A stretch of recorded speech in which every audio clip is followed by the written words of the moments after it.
खुलुमबाय बेयो बड'लेण्ड इंखं टेलिभिजन दिनै 17 आगस्ट 2021 मंगलबार खालि सानसेनि बरादखौ नोंथांमोननि खाथियाव लाबोदों आं सदानन्द दैमारिया।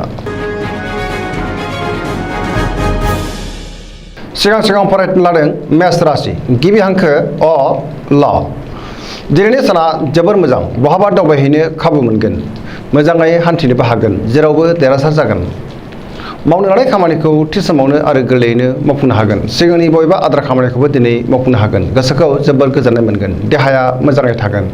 बहानिफ्रायबा मोजां खौरां फैनो हागौ। रांखावरियाव जोबोर मोजां, गोबां धोन आरजिनो हागोन। मोननो गोनांखौबो दिनै मोननो हागोन। बेफार फालांगियाव जोबोर मोजां मुलाम्फा मोनगोन। सोरबा लोगोनि हेफाजाब मोनगोन। न'खराव बिसि फिसायनि गेजेराव अनलायनाय फैगोन। बिदा फंबायजों मोजां सोमोन्दो थागोन। बिमा बिफानि अननाय आरो बोरखौ मोनगोन। गुबुननि गोसोखौ बोनो हागोन। गोसोनि बोलोआ बांगोन। समाजाव मान मोनगोन। लाइमोनफोरा मोजां खौरां मोननो हागोन। गोसोआ दिनै जोबोर रमान्टिक जागोन। फरायसाफ्रा फरायनायाव गोसो दुंखांगोन आरो मोजां फिथाइ मोनगोन। पजिटिभ एनार्जिनि गोहोम गोग्लैगोन। सरासनस्रायै दिनै साना जोबोर मोजां आरो मोजाङैनो बारग'लांगोन।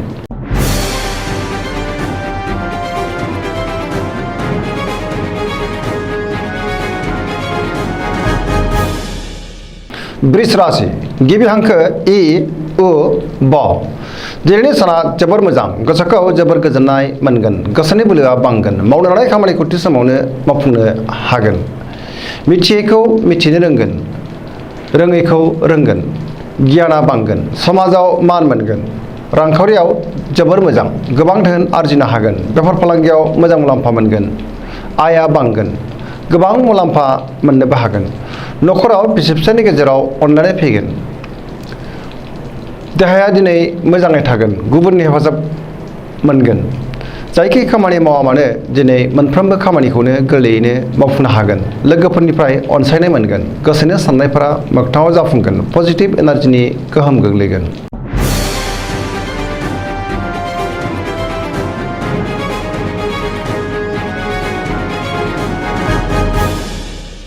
मिथुन राशि गिबि हांखो क स। दिनैनि साना जोबोर मोजां, पजिटिभ एनार्जिनि गोहोम गोग्लैगोन। मोनफ्रोमबो बिथिङाव जाफुंसार जानो हागोन। गियाननि आंखाल जानाय नङा। गोसोखौ दिनै जोबोर गोजोननाय मोनगोन। गोसोआ जोबोर खुसि जागोन। देहाया मोजाङै थागोन। रांखावरियाव जोबोर मोजां, आरजिनाय धोनखौ दोनथुमनो हागोन। बेफार फालांगियाव जोबोर मोजां मुलाम्फा मोनगोन। आयआ बांगोन। न'खराव अनलायनाय फैगोन। समाजाव दिनै गोबां मान मोनगोन। गोसोनि बोलोआ बांगोन। मावनो लानाय खामानिखौ थि समावनो आरो गोरलैयैनो मावफुंनो हागोन। सोरबा लोगोनिफ्राय अनसायनाय मोनगोन। सोरजोंबा बाख्नाय जानो हागौ। गुबुनजों मोजां सोमोन्दो लाखिनो रोंगोन। लाइमोनफोरनि गोसोआ दिनै जोबोर रमान्टिक जागोन आरो गावबा गावनि गोसोनि साननायखौ फोरमायलायनोबो हागोन।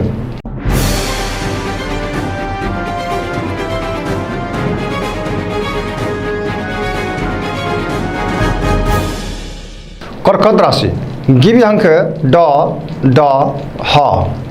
दिनैनि साना जोबोर मोजां, गोसोखौ जोबोर गोजोननाय मोनगोन। सोरबा लोगोजों बाख्नाय जानो हागौ। गोसोनि साननायफोरा मोगथाङाव जाफुंगोन। गोसोआव पजिटिभ साननाय फैगोन।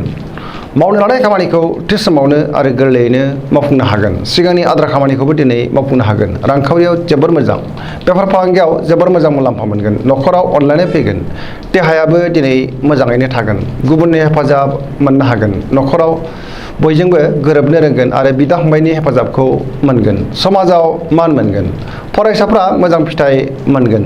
गुबुनजों मोजां सोमोन्दो लाखिनो रोंगोन। पजिटिभ एनार्जिनि गोहोम गोग्लैगोन।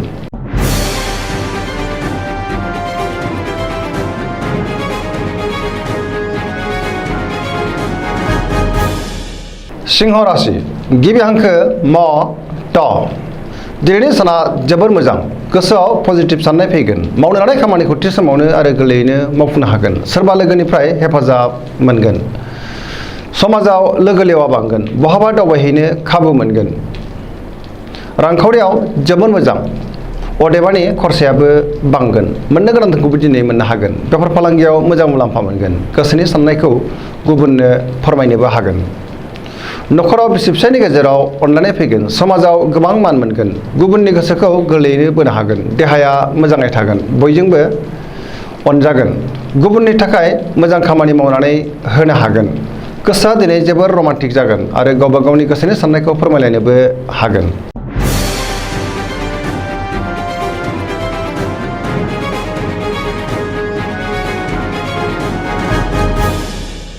कन्या राशि गिबि हांखो प ट दिनैनि साना मोजां आरो गाज्रिनि गेजेरजों बाबेलांगोन। गोसोआव गुलाय गुजाय साननाय फैगोन। गोथों आरो गोग्गो साननो रोंनाय नङा। गियाननि आंखाल जागोन। रांखावरियाव मोजां नाथाय नाङा फाङा खरसायाबो बांगोन। बेफार फालांगियाव मोजां होनजायो। देहाया मोजाङै थागोन। गोबां सुबुंखौ लोगो मोनगोन। न'खराव अनलायनाय फैगोन। गोबां खामानियाव मुखुब थानांगोन। सोरजोंबा दान्थे बिदान्थे जानानै गोसोखौ दिनै जोबोर गुलाय गुजाय मोनगोन। नेगेटिभ एनार्जिनि गोहोम गोग्लैगोन।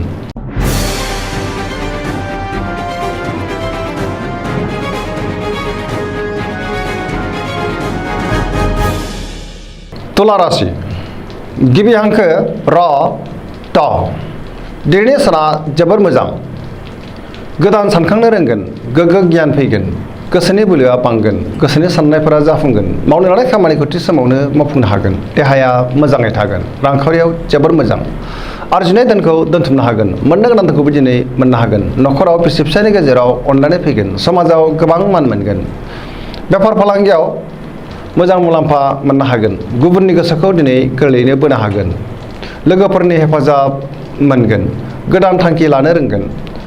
सेंग्रा सिख्लाफोरनि गोसोआ दिनै जोबोर रमान्टिक जागोन आरो गावबा गावनि गोसोनि साननायखौ फोरमायलायनोबो हागोन। गोसोआव जोबोर गोजोननाय फैगोन। पजिटिभ एनार्जिनि गोहोम गोग्लैगोन।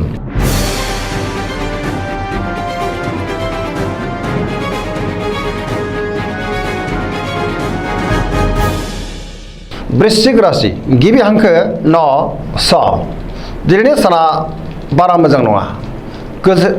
गोजोननि आंखाल जागोन। नेगेटिभ एनार्जिनि गोहोम गोग्लैगोन। समाजाव लोगो लेवा बांगोन। सोरबा गोजाम लोगोजों बहाबा लोगो मोनलायगोन।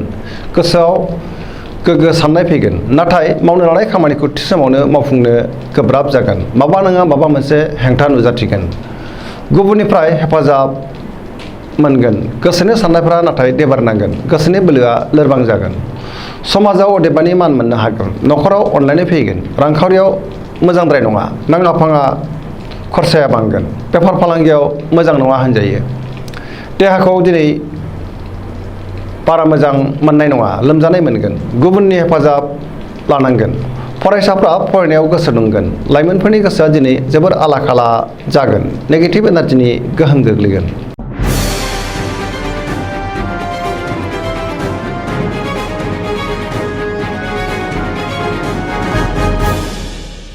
धनु राशि गिबि हांखो ढ फ भ दिनैनि साना बारा मोजां नङा। गोसोआव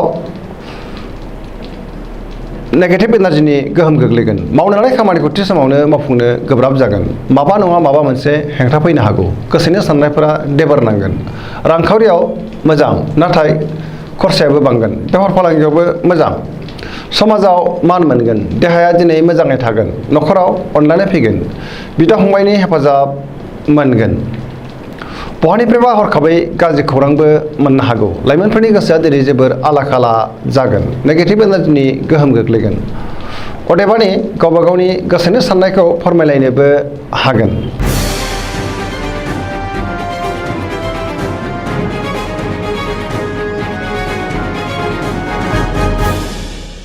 मकर राशि गिबि हांखो ख ज दिनैनि साना बारा मोजां नङा। गोसोनि साननायफोरा देबारनांगोन। मावनो लानाय खामानिखौ थि समावनो मावफुंनो गोब्राब जागोन। रांखावरियाव बारा मोजां नङा। नाङा फाङा खरसाया बांगोन। मोननो गोनांखौ दिनै मोननो गोब्राब जागोन। बेफार फालांगियाव मोजां नङा। नाङा फाङा खरसाया बांगोन आरो गोबां खहा जानांनोबो हागौ। गुबुनजों मोजां सोमोन्दो लाखिनो रोंनाय नङा। मोनफ्रोमबो खामानिखौ मावफुंनो गोब्राब जागोन। गोदान खामानिखौ जागायथ'यैआनो गाहाम होनजायो। नेगेटिभ एनार्जिनि गोहोम गोग्लैगोन। न'खराव अनलायनाय फैगोन। बिदा फंबायनि हेफाजाबखौ मोननो हागोन। सेंग्रा सिख्लाफ्रा गावबा गावनि गोसोनि साननायखौ फोरमायलायनो हागोन। फरायसाफ्रा फरायनायाव गोसो दुंखांगोन आरो मोजां फिथाइबो मोननो हागोन।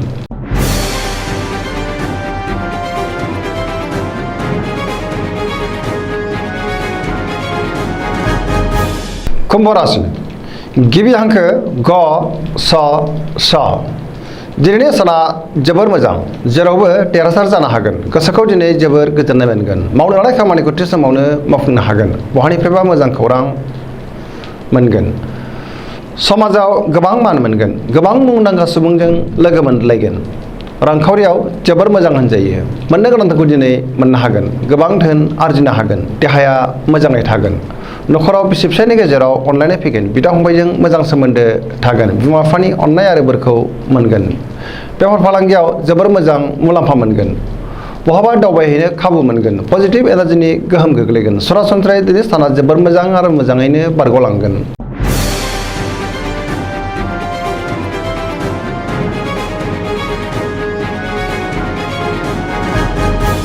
मीन राशि गिबि हांखो ड स दिनैनि साना मोजां आरो गाज्रिनि गेजेरजों बाबेनलांगोन गुबुननि थाखाय नाङा फाङा जेंनायाव गोग्लैनांनो हागौ गोसोआव नेगेटिभ साननाय फैगोन गोसोनि बोलोआ लोरबां जागोन गावनि गोसोनि साननायखौ गुबुननो फोरमायनो हागोन देहाया मोजाङै थागोन रांखावरियाव मोजां नाथाय खरसायाबो बांगोन बेफार फालांगियाव मोजां होनजायो नखराव अनलायनाय फैगोन गोसोनि बोलोआ लोरबां जागोन सोरजोंबा बाख्नाय जागोन लाइमोनफोरनि गोसोआ दिनै जोबोर रमान्टिक जागोन आरो गावबा गावनि गोसोनि साननायखौ फोरमायलायनोबो हागोन